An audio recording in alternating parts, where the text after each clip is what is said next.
How's everyone doing? Thanks for joining me on my small engine repair channel. Today's project is this Canadiana branded snowblower. It looks like it's got a Briggs & Stratton 800 series engine on it, and the customer is saying that it won't start. So let's take a look at it and see if we can fix it up for them.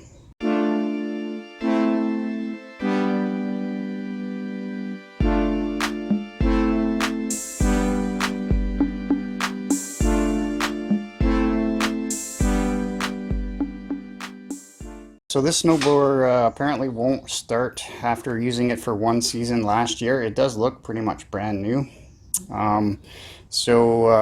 This is pretty much usually a byproduct of bad fuel or fuel that has been left in the carburetor all winter or all summer long. And sure enough, there is some fuel. I give it a little bit of a smell, and it's definitely, for sure, at least last year's fuel. I'm just going to hook up the electric start here, and I've got choke lever on. The key is in. This one doesn't seem to have a throttle control. I do hear some fuel going in the carburetor. So let's go ahead and see if this thing will start up.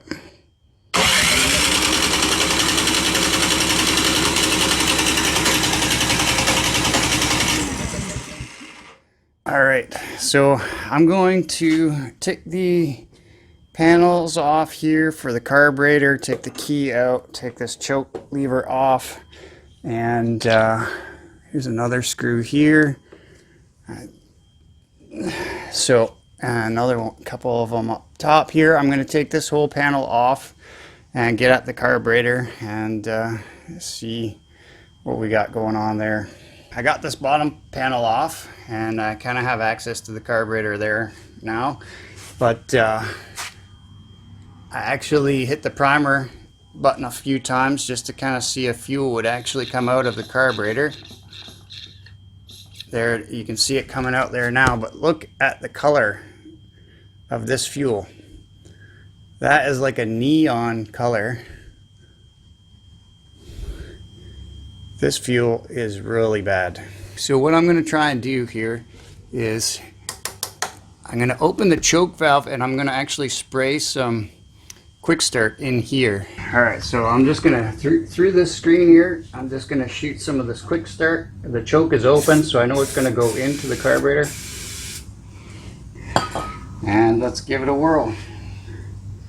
Put your back on.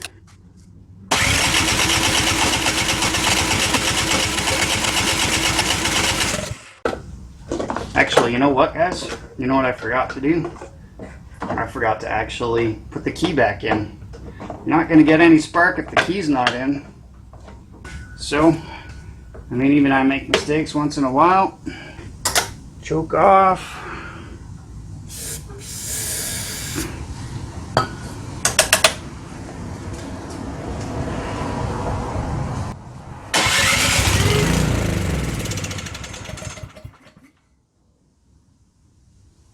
Okay, well, that's promising. I mean, I guess, you know, it's something.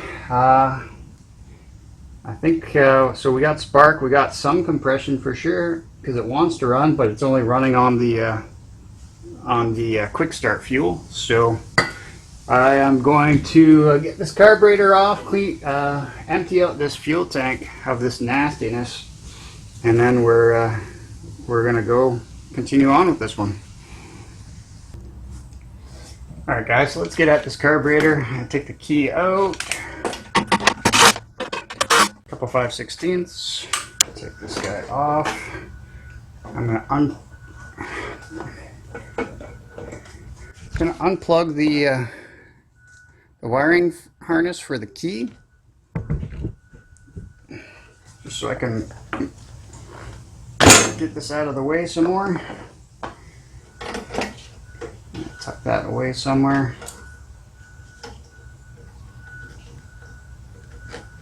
Alright, there we go. Okay, so we got to get this sort of screen off. It's not really a filter, just more of a screen for bigger debris. Alright, so I am also going to unhook the primer line. These always tear all the time. Take a little flathead screwdriver and try and pry that off. There we go. Alright, now it looks like fuel line here I'm going to get to next. So, clamp off the fuel line for now so don't make a huge mess. Take this clamp off.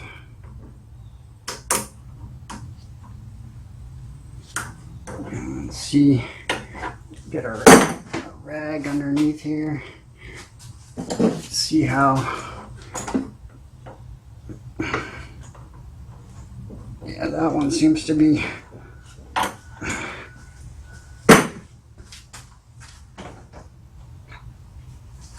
stuck on there pretty good as well. So, all right. Oh, nice. I can't believe how neon yellow this fuel is. Well, I guess I can. 90% of the stuff I deal with is fuel related. So that is a T30. And the last thing I have to do is make the throttle linkage. I'll show you that here in just a second. Alright, there's one. And before I lose that. Alright, throttle linkage back here. Right there. So there's going to be a spring that you're going to have to disconnect and a rod here. The rod looks like it's like a 90-degree. Okay, and then the spring as well. So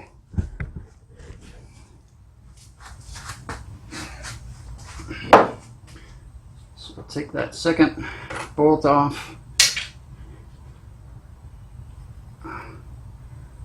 Alright, so I'm going to take the spring off first.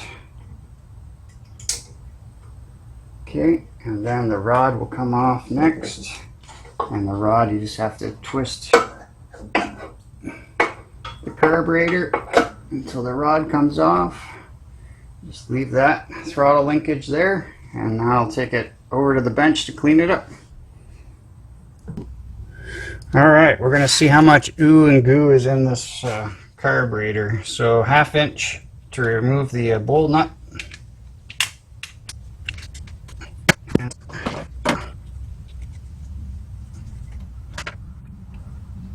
Alright, so you probably can't get a true appreciation. That is pretty nasty. Look at the neon fuel. That's supposed to be clear, guys. Good fuel is clear, not neon colored. Oh, that's pretty nasty. I mean, the bowl itself doesn't look too bad. And the jet looks like it's pretty clear. It's just trying to run. You can't run it on this can't be 6-month-old gas even. This has got to be at least 2 years old. You probably put bad gas in it to begin with.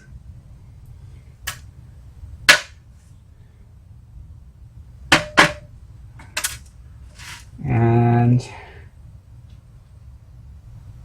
this, unless this is a new style of needle valve. Oh, it was just covered in a layer, crusty layer of green goo. So the tip of that actually doesn't look too bad. And it shouldn't. The thing's only a year old. It's used 4 times. That's what happens when you put bad gas in it right from the start. Okay? So there's an emulsion tube down in here that we have to get out. You need to get yourself a flathead screwdriver that fits in there perfectly. And it can't have a tapered shank on it. It's got to be nice and flat to fit in there. Alright, I was hoping that wasn't going to give me too much problems.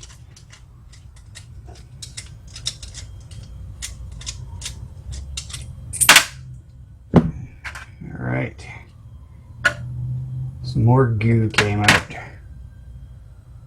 And this emulsion tube has got little wee holes as well. You can see two of them right there and one closer to the base. Sorry, it's having a hard time focusing. But you got to clean those out with a nice fine wire brush, or a piece of wire from a wire brush. So I got something in my little kit here. I think this wire is going to be too thick. Indeed. So I got some smaller wire in here as well.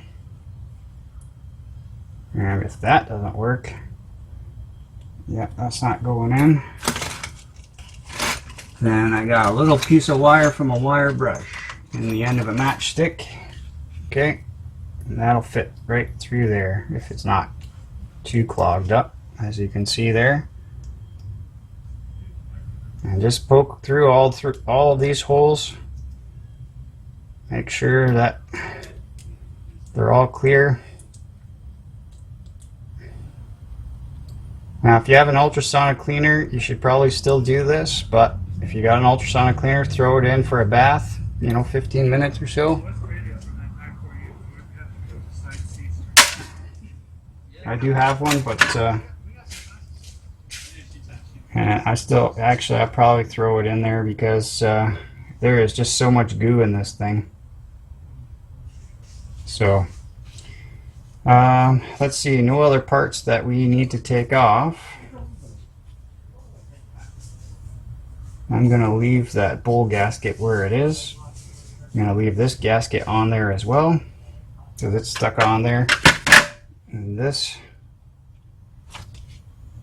bowl nut, or main jet as well, for the Briggs & Strattons. That's nice and clear. So I'm going to load this up into my ultrasonic cleaner, give it a bath for 15 or so minutes, and then we're going to come back and reassemble. While the ultrasonic cleaner is running, also I am going to unload any crap fuel in here and try and clean out that fuel tank as best I can without taking the whole thing off.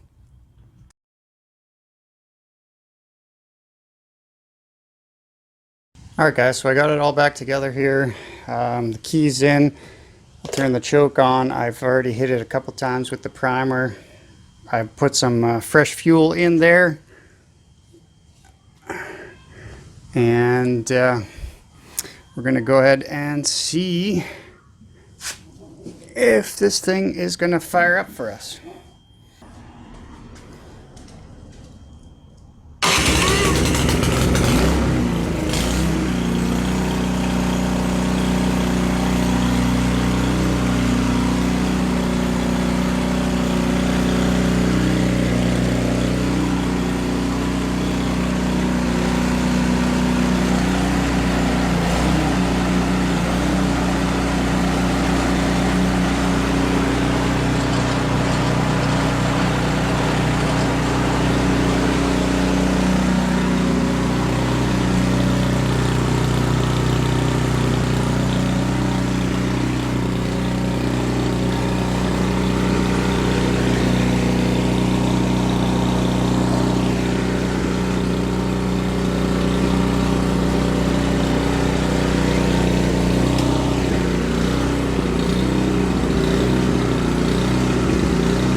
Alright, so after putting this thing all back together and firing it up, it's running, and that's a good thing, I guess, but it's running very poorly. It surges up and down. So And this is after I've already cleaned the carburetor in the ultrasonic cleaner. So the surging is typically caused because the fuel mixture is too lean, so not enough fuel getting in to the carburetor itself or into the engine.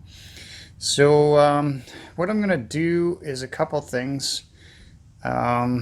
First thing I'm going to try is take the spark plug out and take a look at it, and sometimes that'll give you a confirmation if it's running lean. I know it's running lean, but I just want to see the state of the spark plug. Alright guys, so here's going to be a confirmation that this thing is running super lean. Take a look at the end of the spark plug electrode there. It's basically white in color. So that tells me that the engine is not getting enough fuel to mix in here for combustion. So we're going to have to find out why that is. Okay, so I didn't take the carburetor completely off. All I did was took off the bowl and the bowl jet. Sorry, the fuel jet there. I double checked it again, and as you can see, there is no blockages right through that hole. It was completely cleaned. I had put this thing in my ultrasonic cleaner for 15 minutes, so there's no way it should be blocked anywhere in this area. But the other thing, this bowl nut / main jet has on it has a stamp. I don't know if you can see that. It says 75. Okay, that's 0.075 of a millimeter. So what I've gone ahead and done is, with a micro drill bit set, I ran a 0.75 millimeter drill bit through that opening, and there was no restriction whatsoever. So what I ended up doing after that was I went to a 0.8, or that's a 80 millimeter, 0.80 millimeter drill bit, and I ran that through. So I drilled it out one size bigger.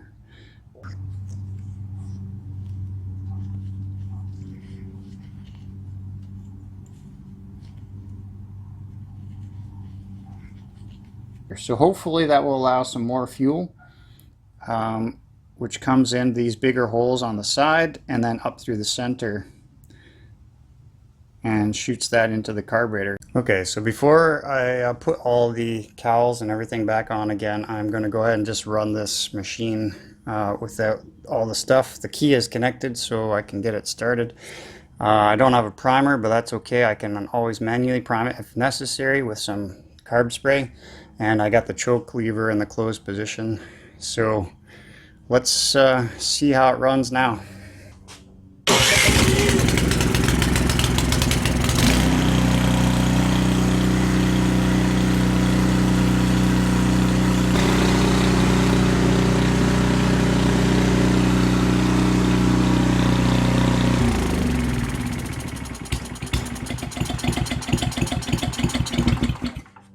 So I just choked it out to get it to stop. So that fix seemed to work. I had to bore out the jet like one size bigger. So unfortunately, with the EPA stuff going on these days, that's typical of these newer machines. They tend to run a lot leaner, so they use less fuel for EPA reasons. But we end up having to bore out the jets anyways just to get them to run smooth. So anyways guys, hopefully this was informative and you enjoyed the content. If you did, please hit the like button, and if you're not already a subscriber, please consider doing so. Helps me out on the channel. And until next time, take care.